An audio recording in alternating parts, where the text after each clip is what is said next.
मंडळी, आमच्या कोकणमध्ये आपलं सर्वांचं स्वागत आहे. आज आपण वरळी जांभोरी मैदान अंबा मातेच्या मंदिरमध्ये आहोत. सध्या नवरात्रोत्सव चालू आहे. तेथील कशा पारंपरिक पद्धतीने कार्यक्रम केले जातात. कार्यक्रमाची रूपरेषा काय आहे ती बघू.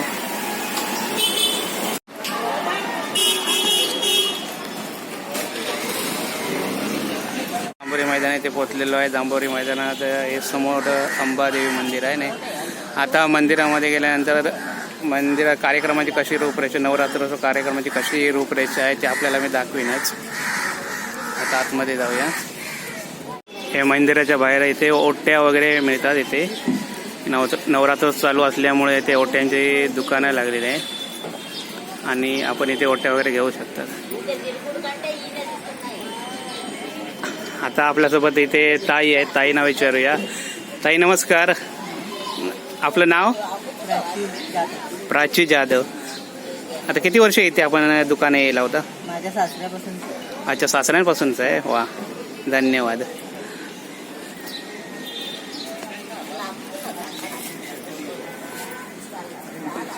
हे ओट्यांचं दुकान आहे इथे.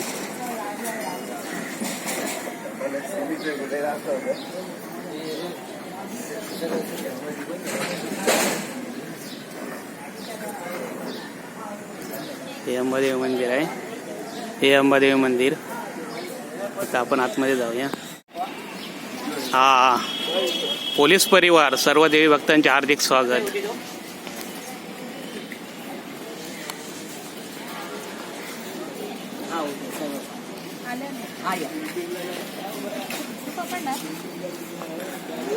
नमस्कार, आपलं नाव सर? राजेश. राजेश. राहायला इथे वरळीलाच आहे काय? हां हां हां, छान छान. आपलं नाव साहेब? राजेंद्र. हां, नमस्कार ताई.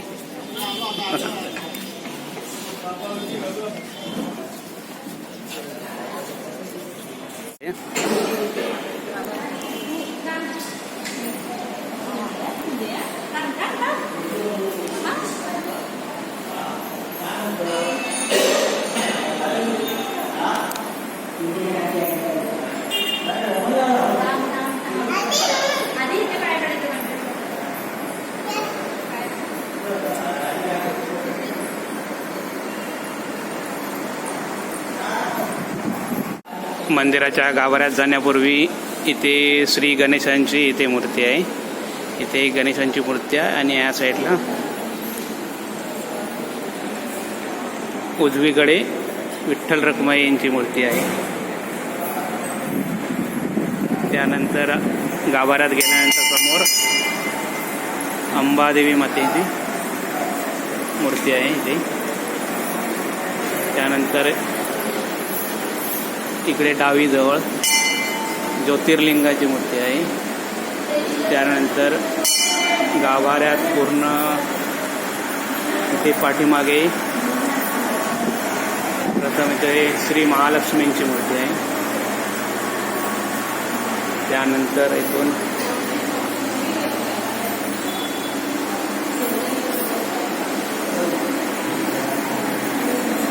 इथे श्री संतोषी मातेची मूर्ती आहे.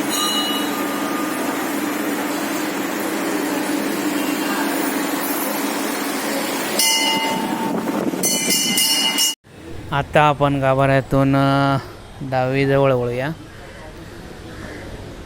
इथे वळल्यानंतर प्रथम पिंपळाचं वृक्ष आहे. या पिंपळाच्या वृक्षाला प्रदक्षिणा घातल्या जातात.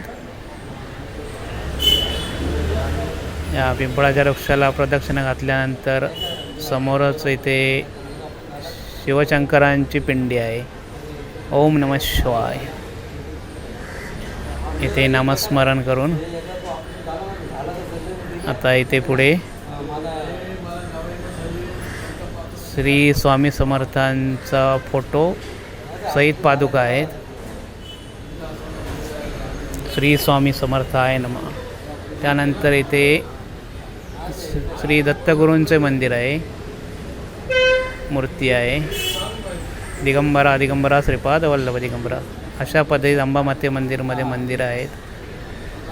देवदेवतांचे मंदिर आहेत. अंबादेवी मंदिर ट्रस्टची स्थापना 1938 साली झालेलं आहे. त्यानंतर इथली कार्यक्रमाची नवरात्र कार्यक्रमाची रूपरेषा अशा पद्धतीत असते. अश्विन शुक्ल 1 शके 1944 सोमवारी 26 तारीखला सकाळी 7 वाजता घटस्थापना झाली. त्यानंतर शुक्रवारी 30 तारीखला दुपारी 2:30 वाजता मीरा भजनी मंडळाचे सुस्वर भजन आहे आणि दुपारी 3 वाजता महिलांसाठी हळदी कुंकू समारंभ आयोजित केलेला आहे. त्यानंतर शनिवारी 1 तारीखलाच म्हणजे 1 ऑक्टोबरला सायंकाळी 7 वाजता पारंपरिक गोंधळ पूजन होणार आहे. आणि सोमवारी 3 तारीखला दुर्गाष्टमी होम हवन. त्यानंतर बुधवारी 5 तारीखला सकाळी 11 वाजता महाप्रसाद करण्यात येईल. त्यानंतर सायंकाळी 7 वाजता सोने लुटण्याचा कार्यक्रम होणार आहे म्हणजे दसऱ्या दिवशी. आणि त्या दिवशी महाप्रसादाचा कार्यक्रम हा 11 ते 1 पर्यंत राहणार आहे. तरी सर्व भाविकांनी महाप्रसादाचा अवश्य लाभ घ्यावा ही विनंती. सकाळी मंदिरामध्ये अंबामाती मंदिरामध्ये काकड आरती असते. त्यानंतर संध्याकाळी सुद्धा मैदानामध्ये जत्रा भरते. परंतु हा व्लॉग मी दुपारी केला असल्यामुळे बाकी काही संध्याकाळचं वगैरे दाखवू शकत नाही. त्याबद्दल दिलगिरी व्यक्त करतो. धन्यवाद. आमचा व्हिडिओ कसा वाटला कमेंट करून नक्की सांगा. लाईक करा, शेअर करा आणि सबस्क्राईब करायला विसरू नका.